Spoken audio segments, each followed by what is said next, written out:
Hello viewers, spies, and potatoey old men, we're back, and this time we're looking at the illustrious game Call of Duty Roads to Victory, which is a PSP exclusive, and if you did look at my COD 3 review, I did allude to this earlier, but it did give me some preemptive regret because the last experience I had was with the Portable Ops, and that game did not endear itself to me, the PSP, and was the nadir of the whole Metal Gear Solid series.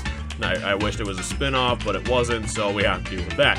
But I'm thankful that Call of Duty Roads to Victory, after I did that, it showed that my opinion was 100% correct. Yes, Call of Duty Roads to Victory. If you gave me this game sight unseen and told me that it was going to validate the PSP as a gaming platform, it was going to make everything great and prove that it was useful, I would have come back to you after I finished it and told you to fuck off. I would have curb stomped my PSP, and then I would have asked for a refund for the whole thing. That's how bad this is, and thank God, and thank Sony, that this was not a launch title, because this would have outright killed the console, I guarantee you, if this was a launch title, because it has so many fucking issues. That's saying it the fucking least. That's where it is. So, Call of Duty Roads to Victory, what you're doing in that is basically what you were doing in Call of Duty Classic, but it was handled somehow worse. The plot of the game is World War II, that's it. But at least in Call of Duty Classic, we were in the important parts. You know, we were in Normandy, we were helping out in the Battle of Berlin. That's what we were doing. This game, we are doing the support missions for that. We are doing the supporting missions for Normandy, the Battle of Berlin, the Battle of the Bulge. That's what this game is. Amaze, which is the developer, by the way, Amaze Entertainment, what were you thinking when you were doing this? I don't know what else to say about this. The plot is fucked up beyond basic reasoning. And the point of that is that what we're doing, the person driving the plot is, believe it or not, the world itself. And the reason that is this is a strictly linear shooter, and your commanding officer has probably, in every hard firefight in this game, died 7 times already, and the embassy respawn system doesn't work, so he's gone. All of your allies are probably dead as well, leaving you the only one left to take out the half-track, which has a machine gun on it, and you have to flank around that with no cover, so that's fun. And then you have to wait until a checkpoint before your CO comes back. So the only person who's around 100% of the time to drive the plot is literally the world itself, because that's the only thing telling you where to go. And the other funny thing about it is, beyond the CEO having the fucking vitality of a wafer biscuit, is the fact that the story is so messed up. The story is so fucked that your protagonist, your player character, which is as always is a clueless, faceless twit who doesn't contribute anything to the story, isn't even characterized. The best characterization we get for amongst the 3 fucking idiot faceless characters, because we're in different divisions this time amongst the Canadian, British, and American sides, a weird combination by the way, we might get our name mentioned by one of the characters once, if we're lucky. Twice if it's a miracle. That's how much characterization we get for these guys. It feels like we're not even there because we're barely registered. So it feels like we're a robot who's wielding a gun and being pulled along by a leash with the finger of God, because our CO and all of our allies have died, so that's the only one left who can be able to be pulling us. And getting back to the shooting mechanics, thankfully, Amaze went into this knowing that the PSP wasn't the best control mapped thing in the universe. And what they have done to curb that problem is a bit peculiar, to say the least once again, because what they did, they decided to say fuck it when in development, and basically gave the player a god mode to compensate for the fact that you can't accurately shoot. The accurate shooting is at least a little easier than Portable Ops, but it's still not useful, because the directional buttons are the main buttons on the PSP, you know, circle, square, and everything, so it doesn't work right because it's not standard, and you can't shoot people because it takes about 5 seconds to line up with their gushy brains. And thankfully, again, this is curbed by the game turning its god mode on the enemies themselves, and half of the enemies have dirt for brains retarded. That's how stupid they are, because 10 seconds after they see you, they will not shoot.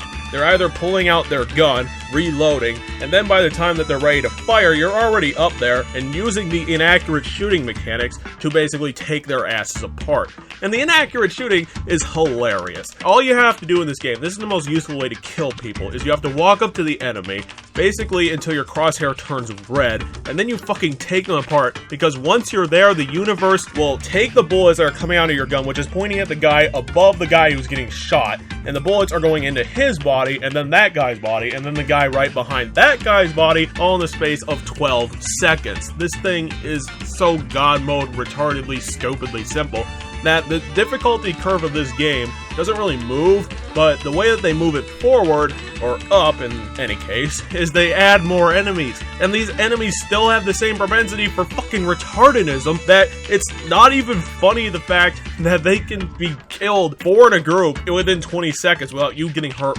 once. That's how stupid this is. It's laughably retarded. And to say anything more about the game itself, let's talk about the graphics. I'm sure you've looked at the graphics of this game and thought, what the fuck, Amaze?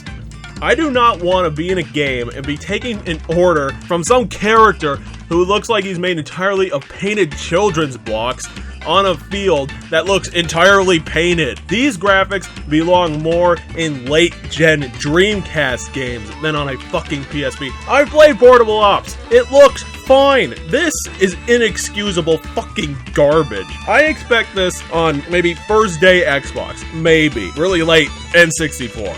Maybe. But instead, we're getting this looking bad shit.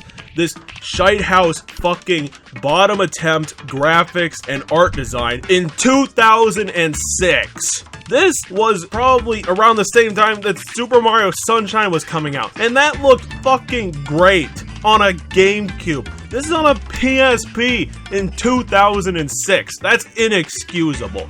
Fucking garbage. But if it was ever worse than everything that I've ever mentioned up to this point, programming. Thankfully, pathfinding still isn't as bad as it was in Big Red 1, but it's still needed to get a good look at.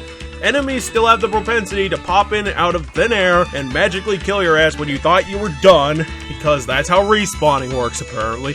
And I can't believe I have to say this. I can't believe I have to legitimately say this to a developer. Amaze Entertainment. This is just pathetic, and it's sad, and it's incredibly disappointing that I have to say this to you. But clipping is not an option for a developer. The multiple problems have happened because of this. I've got stuck in the world geometry. I've had to deal with enemies being able to shoot me from behind walls. And you think that worked both ways? Fuck no. That's complete bullshit. And that's not even the worst of it. The worst example of this was when I was in the middle of a fucking firefight. I needed to be relying on this guy. And then he ghosted through a wall right when I needed him to stay alive. He was actually reliable, and I needed him to be there. But here he is, flinging himself through a wall, and then, thankfully, he came back out within 10 seconds, but no. Literally the only point in having a wall in a video game is for it to be a solid object, and you fucked that up. Walls are supposed to be solid.